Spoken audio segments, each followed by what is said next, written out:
ಸ್ನೇಹಿತರೆ ನಮಸ್ತೆ, welcome to Spardhadeepa jobs YouTube channel. ವೀಕ್ಷಕರೇ, ಕರ್ನಾಟಕ ಸರ್ಕಾರದ ಗ್ರಾಮೀಣಾಭಿವೃದ್ಧಿ ಮತ್ತು ಪಂಚಾಯತ್ ರಾಜ್ ಇಲಾಖೆಯಲ್ಲಿ ಕಾಲಿರತಕ್ಕಂಥ ವಿವಿಧ ಹುದ್ದೆಗಳಿಗೆ ಸಂಬಂಧಪಟ್ಟಂತೆ ಅಧಿಸೂಚನೆಯನ್ನು ಹೊರಡಿಸಲಾಗಿದೆ. ಆ ಮಾಹಿತಿಯನ್ನು ಹೊತ್ತು ಈ ವಿಡಿಯೋದಲ್ಲಿ ಬರ್ತಾ ಇದ್ದೀನಿ. ವಿಡಿಯೋವನ್ನು ಸ್ಕಿಪ್ ಮಾಡದೆ ಪೂರ್ತಿಯಾಗಿ ನೋಡಿ. ವಿಡಿಯೋ ಪ್ರಾರಂಭ ಆಗೋದಕ್ಕಿಂತ ಮುಂಚೆ ಇದೇ ಮೊದಲ ಬಾರಿಗೆ ನೀವು ನಮ್ಮ ಚಾನಲ್ ನೋಡ್ತಾ ಇದ್ದರೆ ಸಬ್ಸ್ಕ್ರೈಬ್ ಮಾಡ್ಕೊಳ್ಳಿ ಹಾಗೂ ಪಕ್ಕದಲ್ಲಿ ಕಾಣುವ ಬೆಲ್ ಐಕಾನ್ ಕ್ಲಿಕ್ ಮಾಡುವ ಮೂಲಕ ಮುಂದೆ ಬರಲಿರ್ತಕ್ಕಂಥ ಹೊಸ ವಿಡಿಯೋಗಳ ನೋಟಿಫಿಕೇಷನನ್ನು ಪಡೆಯಿರಿ. ಅದೇ ರೀತಿಯಾಗಿ ನಮ್ಮ ಟೆಲಿಗ್ರಾಮ್ ಗ್ರೂಪಿಗೂ ಕೂಡ ಜಾಯ್ನ್ ಆಗಿ ಅದರ ಲಿಂಕ್ ಡಿಸ್ಕ್ರಿಪ್ಷನ್ ಬಾಕ್ಸಲ್ಲಿ ಇರುತ್ತೆ. ಸ್ನೇಹಿತರೆ, ಗ್ರಾಮೀಣಾಭಿವೃದ್ಧಿ ಮತ್ತು ಪಂಚಾಯತ್ ರಾಜ್ ಇಲಾಖೆಯಲ್ಲಿ ಖಾಲಿ ಇರತಕ್ಕಂತಹ ತಾಂತ್ರಿಕ ಸಹಾಯಕರ ಹುದ್ದೆಗಳಿಗೆ ದಿನಾಂಕ 4/3/2021 ನೋಟಿಫಿಕೇಷನನ್ನು ಹೊರಡಿಸಲಾಗಿದೆ. ಮಹಾತ್ಮ ಗಾಂಧಿ ನರೇಗಾ ಯೋಜನೆಯಡಿ ಜಿಲ್ಲೆಗಳಲ್ಲಿ ಖಾಲಿ ಇರುವ ತಾಂತ್ರಿಕ ಸಹಾಯಕರು ಹುದ್ದೆಗಳಿಗೆ ಹೊರಗುತ್ತಿಗೆ ಆಧಾರದ ಮೇಲೆ ಸಿಬ್ಬಂದಿಗಳನ್ನು ನೇಮಕಾತಿ ಮಾಡಲಾಗುತ್ತೆ. ಗೆಳೆಯರು, ಇದು ಔಟ್ಸೋರ್ಸಿಂಗ್ ಮೂಲಕ ನೇಮಕಾತಿ ಆಗ್ತಾ ಇರತಕ್ಕಂಥದ್ದು. ಹಾಗಾಗಿ ಕಾಯಂ ಹುದ್ದೆಗಳು ಆಗಿರೋದಿಲ್ಲ. ನಿಗದಿತ ಅವಧಿಗೆ ಹೊರಗುತ್ತಿಗೆ ಆಧಾರದಲ್ಲಿ ನಿಮ್ಮನ್ನು ನೇಮಿಸಿಕೊಳ್ಳಲಾಗಿರುತ್ತೆ. ಮೊದಲನೇದಾಗಿ ಹುದ್ದೆಗಳ ಮಾಹಿತಿಯನ್ನು ನೋಡೋದಾದರೆ, ತಾಂತ್ರಿಕ ಸಹಾಯಕರು ಅಂತೇಳಿ ಅರಣ್ಯ ಭಾಗದಲ್ಲಿ ಅಥವಾ ವಿಭಾಗದಲ್ಲಿ ಇರ್ತಕ್ಕಂಥದ್ದು. ಇದಕ್ಕೆ BSc ಫಾರೆಸ್ಟ್ರಿಯನ್ನು ಮುಗಿಸಿರಬೇಕು ಮತ್ತು 21ರಿಂದ 40 ವರ್ಷದ ವಯೋಮಿತಿಯನ್ನು ಹೊಂದಿರಬೇಕು. 24,000 ರೂಪಾಯಿ ಇದಕ್ಕೆ ವೇತನ ಭತ್ಯೆಯನ್ನು ಕೊಡ್ತಾರೆ. ಅದರ ಜೊತೆಗೆ ನಿಮಗೆ TA ಅಂತೇಳಿ ಪ್ರಯಾಣ ಭತ್ಯೆ ಕೂಡ ಇರುತ್ತೆ. ಇನ್ನು ತಾಂತ್ರಿಕ ಸಹಾಯಕರು ಕೃಷಿ ಮತ್ತು ಅಥವಾ ತೋಟಗಾರಿಕೆಯಲ್ಲಿ BSc ಅಗ್ರಿ ಮತ್ತು ಆರ್ಟಿಕಲ್ಚರ್ ಎರಡರಲ್ಲಿ ಯಾವುದಾದ್ರೂ ಒಂದನ್ನು ಮುಗಿಸಿರ್ಬೇಕಾಗುತ್ತೆ. 21 ವರ್ಷದಿಂದ 40 ವರ್ಷದ ಒಳಗಿರತಕ್ಕಂಥ ವಯೋಮಿತಿ ಇರತಕ್ಕಂಥವ್ರು ಇದಕ್ಕೆ ಕೂಡ ವೇತನ 24,000 ರೂಪಾಯಿ ಇರುತ್ತೆ. ಇದರ ಆಯ್ಕೆ ಹೇಗಿರುತ್ತೆ ಅಂದರೆ, ಸಾಮಾನ್ಯವಾಗಿ ಮೆರಿಟ್ ಆಧಾರದ ಮೇಲೆ ಆಯ್ಕೆ ಮಾಡಲಾಗುತ್ತೆ. ಅಂದರೆ ಕನಿಷ್ಠ ವಿದ್ಯಾರ್ಹತೆ ಪದವಿ ವಿದ್ಯಾರ್ಹತೆಯನ್ನು ಪಡೆದುಕೊಂಡ್ರೆ ಅಲ್ಲಿಂದ 60% ಅಂಕಗಳನ್ನು, ಹಾಗೂ ಸ್ನಾತಕೋತ್ತರ ಪದವಿಯನ್ನು ಪಡ್ಕೊಂಡಿದ್ರೆ ಅದಕ್ಕೆ 20% ಅಂಕಗಳು ಇರುತ್ತೆ. ಅದಂದರೆ 60 ಅಂಕಗಳಲ್ಲಿ ಅದನ್ನು ಅವರೇಜ್ ತೆಗೆದುಕೊಳ್ಳಲಾಗುತ್ತೆ.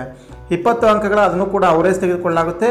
ಮತ್ತು ಸಂಬಂಧಿಸಿದ ಕಾರ್ಯಕ್ಷೇತ್ರದಲ್ಲಿ 36 ತಿಂಗಳು ಅಥವಾ ಅದಕ್ಕಿಂತ ಹೆಚ್ಚಿನ ಕಾರ್ಯ ಅನುಭವ ಇತ್ತು ಅಂತಂದರೂ ಕೂಡ ಅದಕ್ಕೂ ಕೂಡ ಅಂಕಗಳಿರುತ್ತೆ. ಒಟ್ಟು 100 ಅಂಕಗಳಿಗೆ ಇದನ್ನು ಅವರೇಜನ್ನು ತಯಾರಿಸಲಾಗುತ್ತೆ. ಇನ್ನೊಂದು ಪ್ರಮುಖ ಮಾಹಿತಿ, ನೇಮಕಾತಿ ಅವಧಿ 11 ತಿಂಗಳು ಮಾತ್ರ ಆಗಿರುತ್ತೆ.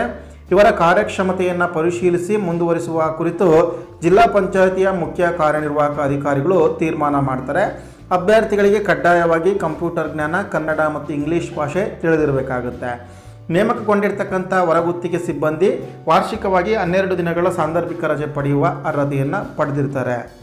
ಇನ್ನೊಂದು, ಈ ನೇಮಕಾತಿಗೆ ಯಾವುದೇ ಸಂದರ್ಶನ ಅಥವಾ ಲಿಖಿತ ಪರೀಕ್ಷೆಯನ್ನು ನಡೆಸಲಾಗುವುದಿಲ್ಲ.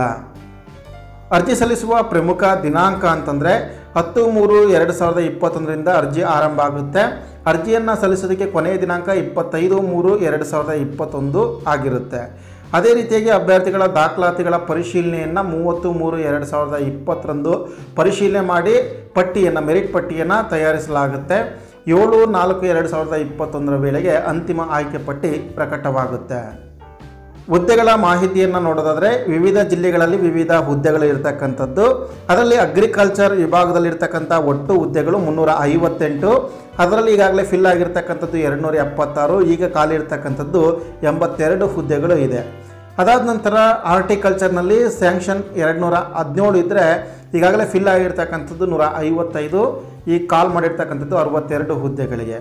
ಇನ್ನೊಂದು ಫಾರೆಸ್ಟ್ರಿಯಲ್ಲಿ 126 ಹುದ್ದೆಗಳಿದ್ದರೆ 81 ಹುದ್ದೆಗಳನ್ನು ಫಿಲ್ ಮಾಡಲಾಗಿದೆ. 45 ಹುದ್ದೆಗಳನ್ನು ಈ ಒಂದು ನೇಮಕಾತಿಯಲ್ಲಿ ಫಿಲ್ ಮಾಡಲಾಗುತ್ತೆ.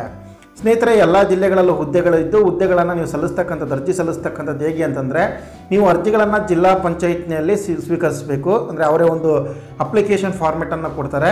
ಅದಾದ ನಂತರ ಅರ್ಜಿ ಸಲ್ಲಿಸಿದ ಅಭ್ಯರ್ಥಿಗಳು ಅಲ್ಲೇ ಅರ್ಜಿಯನ್ನು ಸಲ್ಲಿಸಬೇಕು. ಅದ್ರ ಜೊತೆಗೆ ಸ್ವೀಕೃತಿಯನ್ನು ಕೂಡ ನೀಡಲಾಗುತ್ತೆ ನಿಮಗೆ. ಇದಿಷ್ಟು ಕೂಡ ಈ ಗ್ರಾಮೀಣಾಭಿವೃದ್ಧಿ ಮತ್ತು ಪಂಚಾಯತ್ ರಾಜ್ ಇಲಾಖೆಯಲ್ಲಿ ನಡೀತಾ ಇರತಕ್ಕಂಥ ತಾಂತ್ರಿಕ ಸಹಾಯಕರ ಹುದ್ದೆಗಳ ನೇಮಕಾತಿಯಾಗಿದೆ. ಇದಕ್ಕೆ ಸಂಬಂಧಪಟ್ಟಿರ್ತಕ್ಕಂಥ ಹೆಚ್ಚಿನ ಮಾಹಿತಿ ಬೇಕು ಅಂತಂದರೆ ಈ ವಿಡಿಯೋದ ಡಿಸ್ಕ್ರಿಪ್ಷನ್ನಲ್ಲಿ ಲಭ್ಯ ಇರುತ್ತೆ.